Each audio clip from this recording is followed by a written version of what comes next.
the last module, we started drilling down into basic Python programming concepts. We were also able to create our Hello World program and perform basic arithmetic operations. This time around, we're going to utilize Boolean values more and perform logical operations. Hello, my name is Rachel, and today, we'll work on comparison and logical operators to create if-else statement, nested statements, and even loops using for and while. Let's go ahead and get started.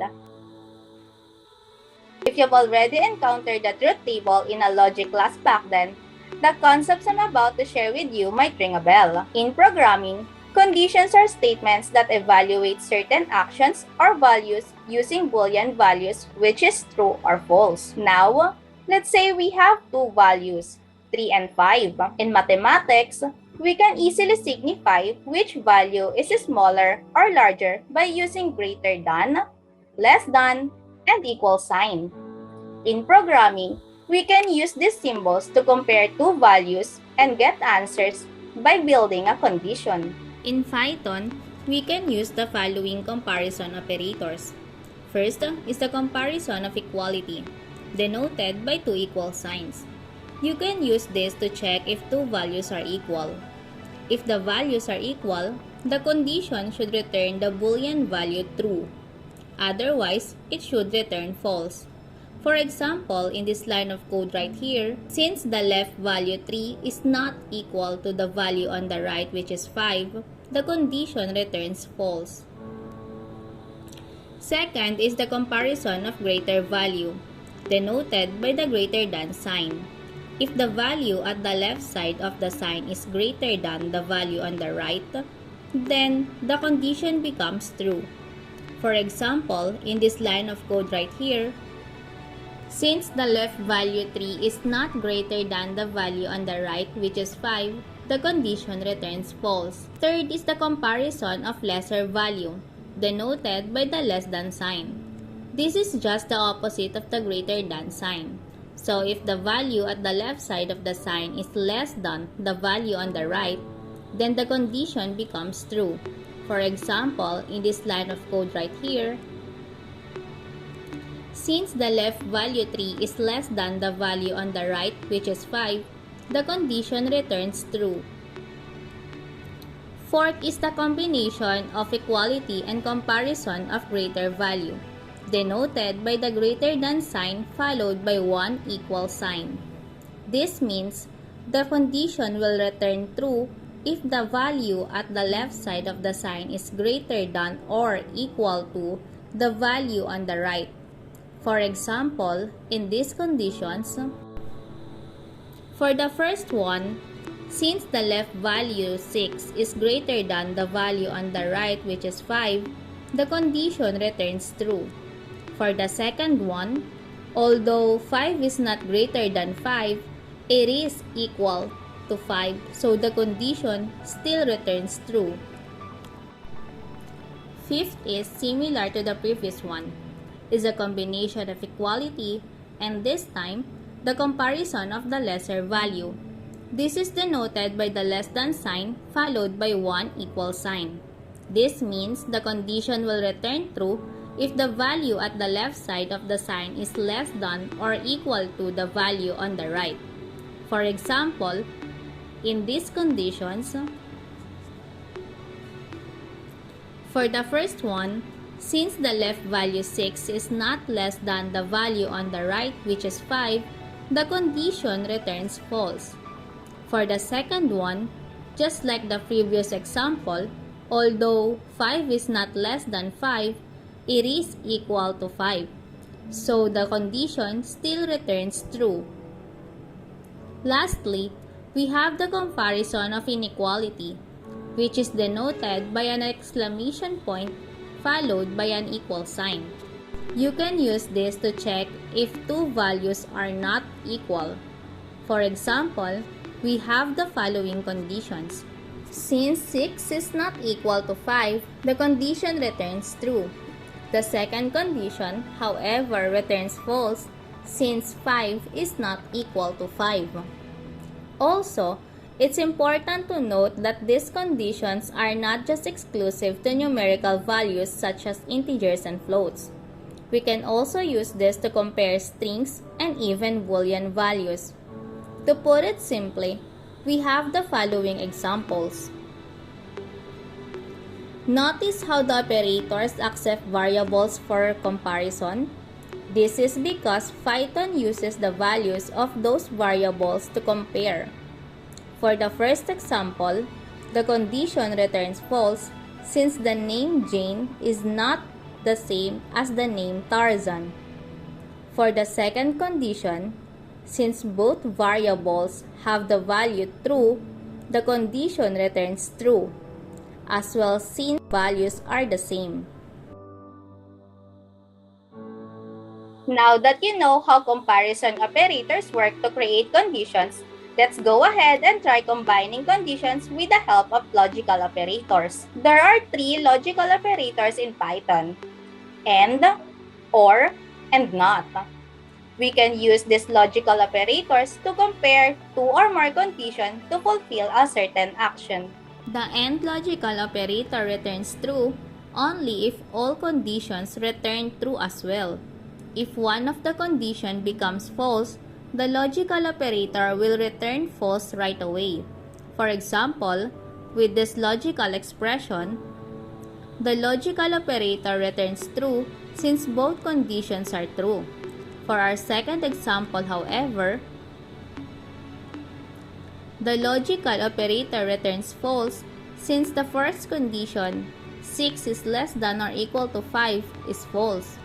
On the other hand, the OR logical operator automatically returns true if at least one condition is true. So for the second example we use for the AND operator, if we change that to OR, the logical operator returns true even though the first condition, 6 is less than or equal to 5, is false, since the second condition, 5 is greater than or equal to 5, is true. The third and last logical operator, not, basically just negates the result of a condition or a logical expression.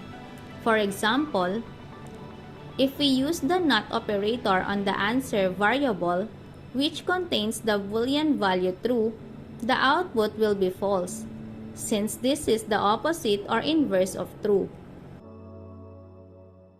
Now, with comparison and logical operators, we can create if-else statement to execute line of codes based on a certain condition.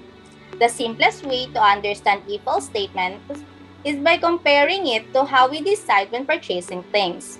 Let's say I want to buy a pint of pistachio ice cream. There might be cases where my desired flavor is not available, right? If that's the case, then I could buy a pint of vanilla ice cream and a pack of pistachio nuts instead. Now, if that isn't available, I'll just leave the store. In an if-else logic, that course of decision would look like, if the flavor available is pistachio, buy ice cream. Else if the flavor available is vanilla, buy ice cream and pistachio nuts. Else, leave the store. Now, with the use of if, elif, which is the syntax for else if, else, and comparison operators in Python, it would look like this in code. Since the flavor declared is vanilla, the output will be buying the ice cream and pistachio nuts. The other print functions declared under if and else will be ignored since the elif block was satisfied. Now, if we change the flavor to anything else other than pistachio and vanilla, the output will be leaving the store, since the value of the flavor variable did not satisfy the condition for the if and elif blocks. Now, let's say I don't have to buy pistachio nuts anymore if the flavor is vanilla. We can then use a logical operator to make this if-else statement simpler. Now, If the flavor declared is either pistachio or vanilla, the output will be buying the ice cream, thanks to the OR logic operator. Lastly, we can also nest if-else statements if ever there's a lot of conditions you need to check before you could perform a course of action. For example, let's say I'm lactose intolerant. Therefore, I need a dairy-free ice cream. First and foremost, I need to check if the ice cream is dairy-free before I can check the flavors. For this example, the if-else block for the flavors was enclosed by an if block that checks if the dairy-free variable is true. Note how I did not type in dairy-free is equals to true. This is because the variable itself is already set to a Boolean value. So, a comparison operator would not be needed anymore. Hence, if dairy-free. Since the dairy-free variable is set to false, only the else block will be satisfied. The output, therefore, will be buy only dairy-free ice cream. Now, let's go ahead and dive into loops. Did you know that you can also use conditions to execute actions or lines of codes repeatedly? To achieve this, you can make use of either for loop or the while loop. While loops are used to execute code repeatedly as long as the condition is still returning a certain Boolean value. Let's use the ice cream analogy as an example once again. I want to keep buying ice cream until the store runs out of stock. With mathematical operations and a while loop, we can do something like, with these lines of code, buy ice cream will be displayed before subtracting the current value of the quantity variable by 1 and will continue doing so as long as the quantity is greater than 0. After that, once quantity becomes 0, ice cream is now out of stock will be displayed on the console. Now, here's a fun fact. There's actually a shorter way to increment and decrement values in a variable. For our current example, quantity is equals to quantity minus 1 can be declared as quantity followed by the minus sign and an equal sign, and then the subtrahend, which is in this case is 1.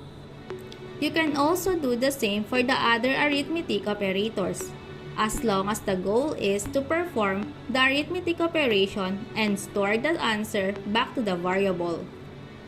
Notice how we indented both the print buy ice cream and quantity minus equal 1. As mentioned in the previous modules, indentation is really important in Python, since unlike the other programming languages, Python doesn't use brackets. Therefore, indentation should be properly observed so that Python knows which line should be executed for that block.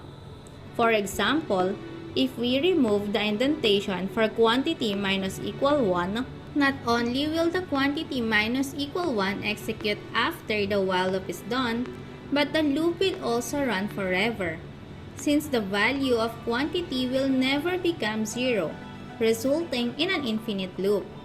So, to avoid infinite loops, make sure that the Boolean return value for the condition will change at some point while the loop is running. If the quantity never runs out, then we'll just keep on buying ice cream. The second type of loop is called a for loop, which is useful to iterate through sequential data structures such as strings, lists, and dictionaries. Strings are technically just sequences of characters.